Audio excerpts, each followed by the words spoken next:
अपने देश की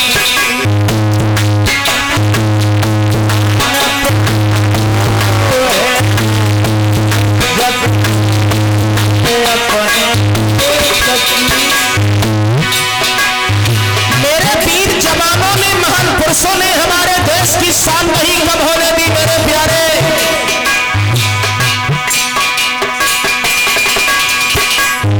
मेरे भैया लक्ष्मीबाई को देखो जो अमर कर गई झांसी। लक्ष्मीबाई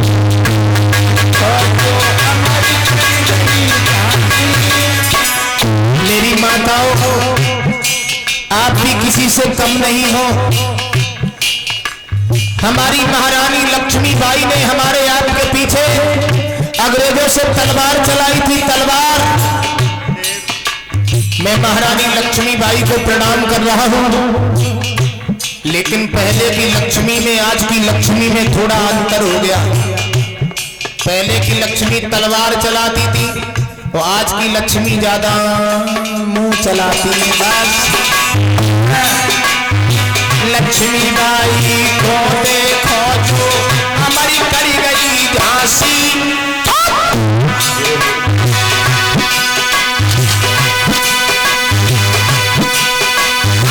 हंसते हंसते भगत सिंह, हंसते हंसते भगत सिंह,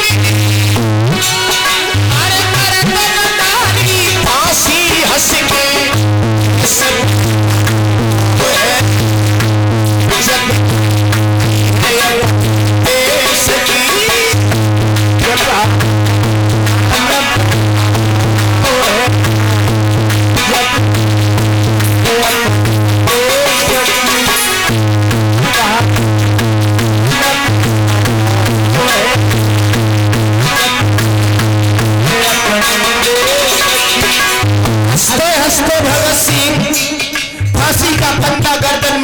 के सदा के लिए सो गए थे। मेरी बहनाओं, मेरे भाइयों, किनके लिए?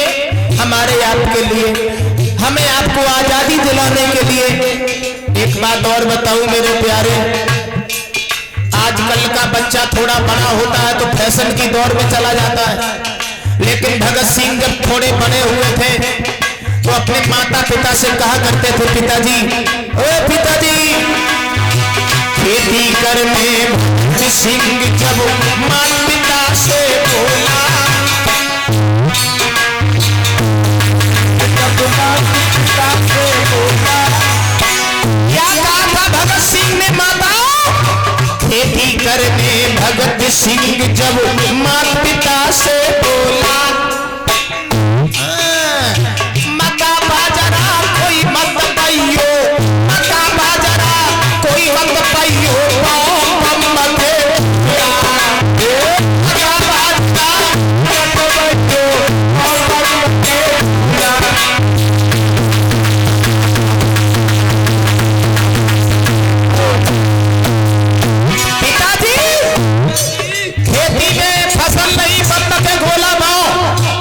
क्योंकि हमें अंग्रेजों से युद्ध करना है, अंग्रेजों से लड़ाई करनी है, हमने अपने देश को आजाद करना है।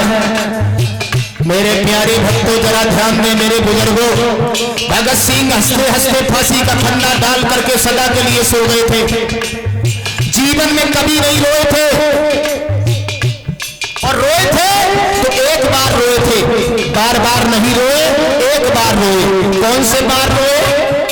जब भगत सिंह के गुरु थे स्वामी दयानंद, दयानंद को अंग्रेजों ने तड़पा तड़पा करके जहर दे के मार दिया था, तब भगत सिंह बहुत रोए थे, बहनाओं बहुत रोए थे।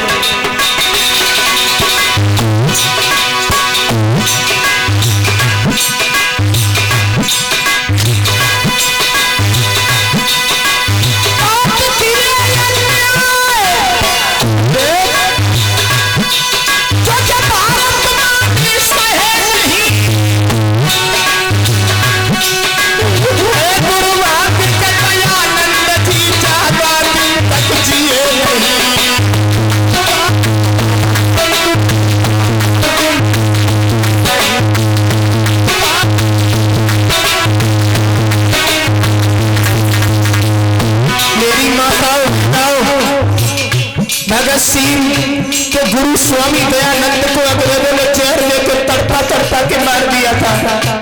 हमारे आपके पीछे मेरी माताओं, मेरी बहनाओं,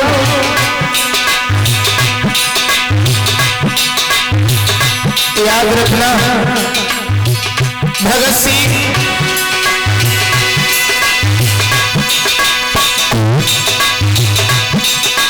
हंसते हंसते जिया करो, तो नौजवानी होती है। धर्म के पीछे मर जाने बाकी अमर कहानी होती है।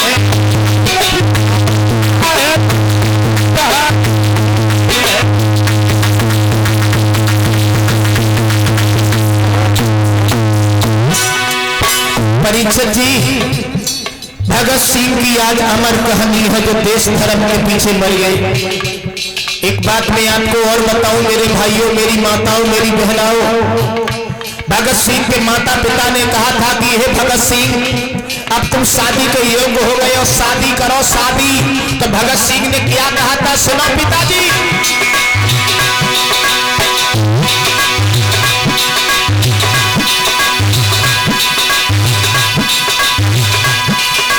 आज हमें है अपने देश की और स्वतंत्रता की चिंता। शादी हुई की हुई जावेगी मोए घर वाली की चिंता।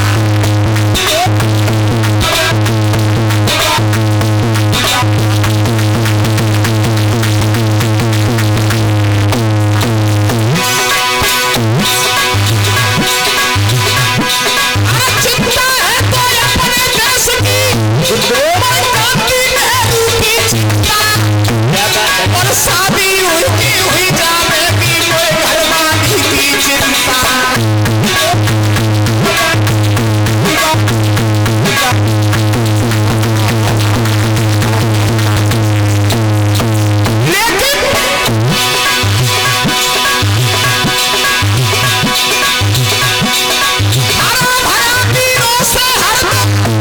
और प्यारा हिंदुस्तान रहा और सब देशों से देश हमारा भारत ही बलिदान रहा।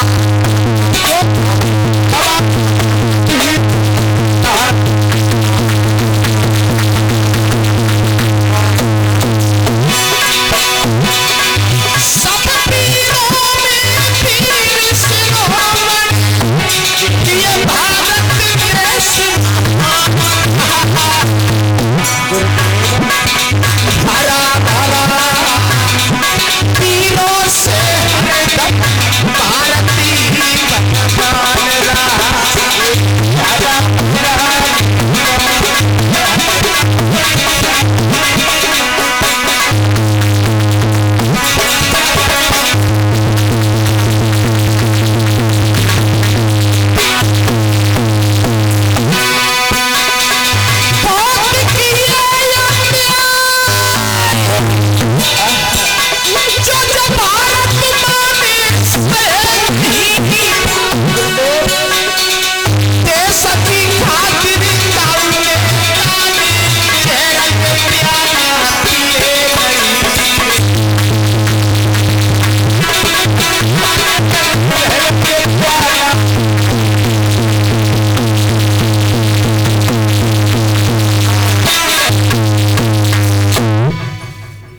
देश की खातिर काऊ नेता ने और जहर के प्याला पिए नहीं।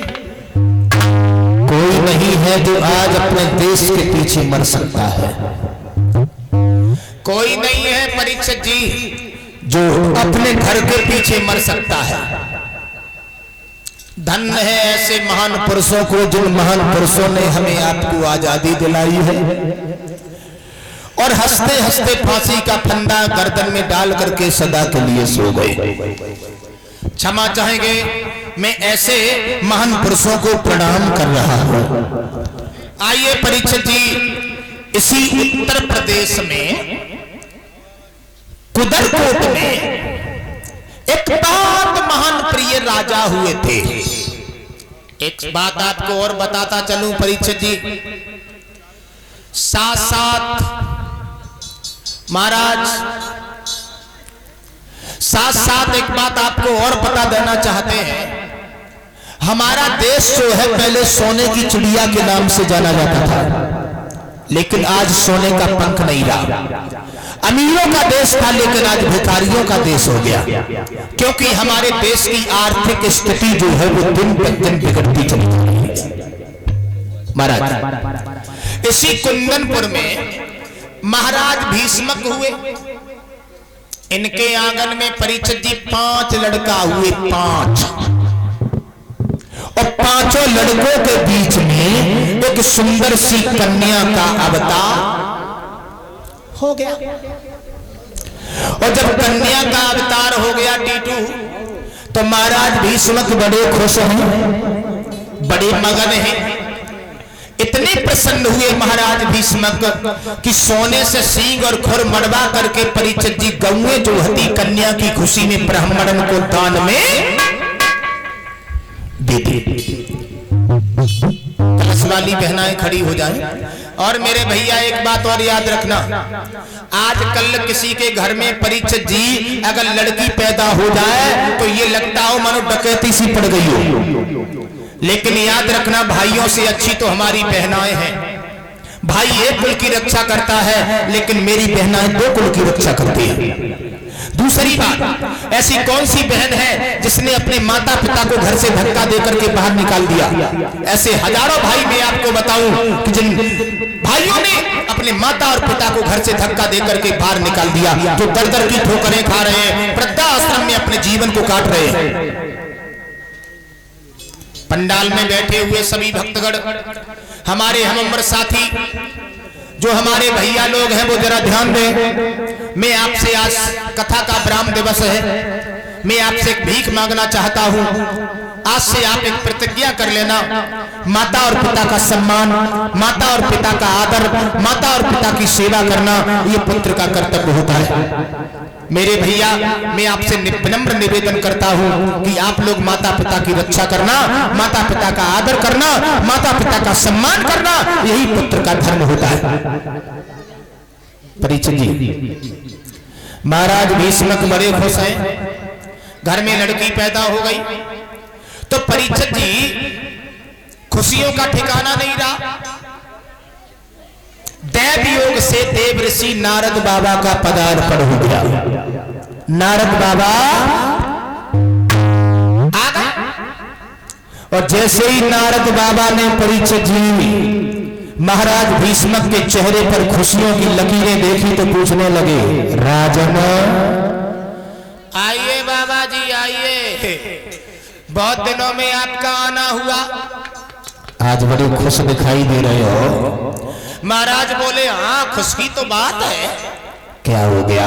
अरे हो गया, घर में लड़की पैदा हुई है, इसीलिए हम बड़े प्रसन्न हैं, और आप बड़े शुभ समय पे आए हो। मतलब हमारी बेटी का नामकरण करो और हमारी बेटी के जीवन के बारे में बताओ। इसी बीच में हमारे पास में श्रीमान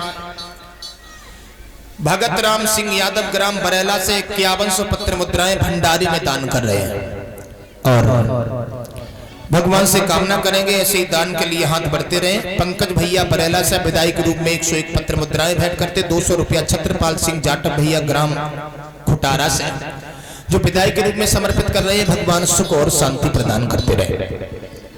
भीष्मक कहने लगे, बाबा हमारी बेटी का नामकरण कर दो। तो देव ऋषि नारद बाबा ने महाराज भीष्मक की कन्या का माताओं बहनाओं नामकरण किया है, और कहा है, सुनो राजन, तुम्हारी बेटी नहीं ये भवानी है।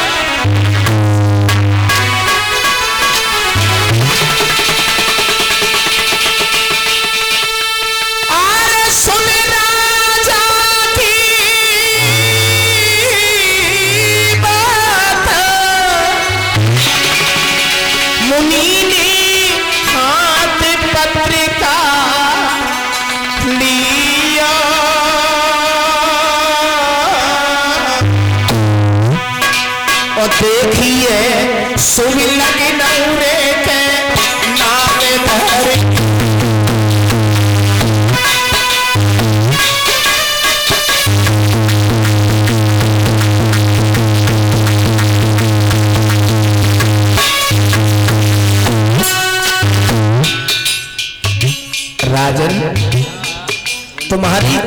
नहीं भवानी है।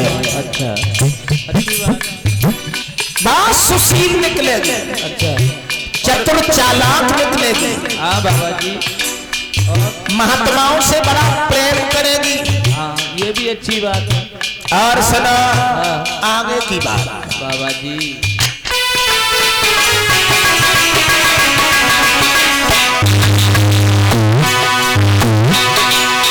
सुन राजा की बात मुनि ने हाथ पटका लिया, पटका लिया।